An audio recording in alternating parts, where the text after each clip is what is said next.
खबर जौनपुर से है, जहां जौनपुर में मामूली विवाद को लेकर कुछ दबंगों ने एक 24 वर्षीय युवक पर गाड़ी चढ़ाकर उसको मौत के घाट उतार दिया। आरोप यह भी है कि दबंगों द्वारा कार को कई बार आगे पीछे करके युवक के ऊपर चढ़ाया गया। घटना के बाद परिजन घायल युवक को वाराणसी के एक अस्पताल में इलाज के लिए ले गए, जहां पर डॉक्टरों ने युवक को मृत घोषित कर दिया।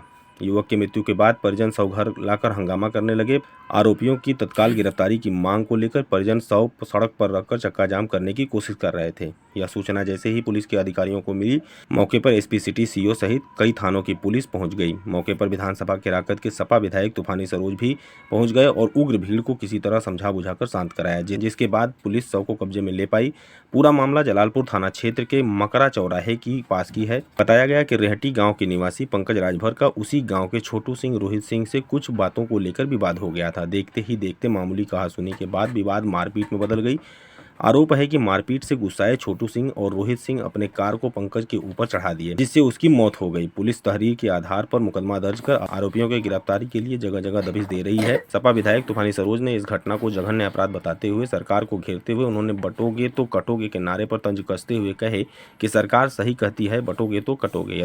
यदि दलित बैकवर्ड इसी तरह बंटता रहा और भ्रमित होकर बीजेपी की सरकार बनाता रहा तो ऐसे ही लोग कुचल कुचल के मारे जाएंगे। देखें जौनपुर से रवि मिश्रा की यह खास खबर। ये हत्या का मामला आया है, क्या है आप? मौके पे मैं गया था, मैं सुबह बाहर निकल गया था किसी आवश्यक काम पे।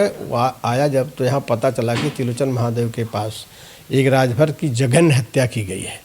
ये जो जीरो टॉलरेंस करके हाउस में बोलते हैं, पूरा जीरो टॉलरेंस का जो है कल ही खुल गया है। अभी आपने देखा कि अनुप्रिया पटेल केंद्रीय मंत्री ने जाकर के उनके पदाधिकारी किस तरह से हत्या की गई, मुकदमा नहीं लिखा जा था और हॉस्पिटल इलाज नहीं हो रहा था, तो उन्होंने कहा क्या जीरो टॉलरेंस है। इंस्पेक्टर को डांट रही थी, आपके सामने है प्रमाण। घटना हुई कैसे, क्या मामला बताइए?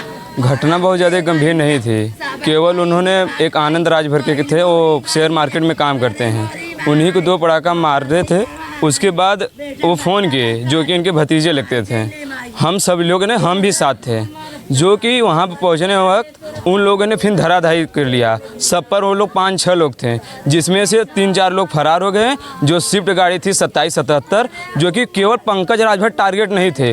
उन्होंने जितना भी लोगों को सामने पाया था, लेकिन कोई भाला सामने आया नहीं। उनके गाड़ी की रफ्तार देखते हुए सब लोग अपने अपने खंतिम साइड गिरते हुए धरावक्त हो गए। लेकिन मौके पर पंकज राजभर ने सड़क पर दिखा, उनको उड़ाते हुए फिर गाड़ी बैक करके दोबारा उनके पेट पर से, पूरी बॉडी पर से गाड़ी को चढ़ाते हुए फिर गए, वहाँ से फिर रिटर्न किए। लेकिन मामला फिर कोई मिला नहीं। फिर पंकज राजभर खींचने की कोशिश की गई, लेकिन ऐसा मतलब करने पर और व्यक्ति घायल हो जाते, लेकिन पर कोई मतलब बचा नहीं। बस पंकज राजभर ही मतलब टारगेट नहीं थे, उसमें 10-12 लोग भी टारगेट थे।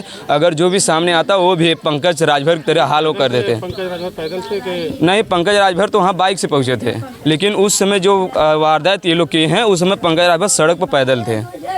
कौन है घटना करने वाले? घटना करने वाले में है छोटू सिंह और रोहित सिंह। क्या नाम आपका? मेरा नाम सत्यम राजभर।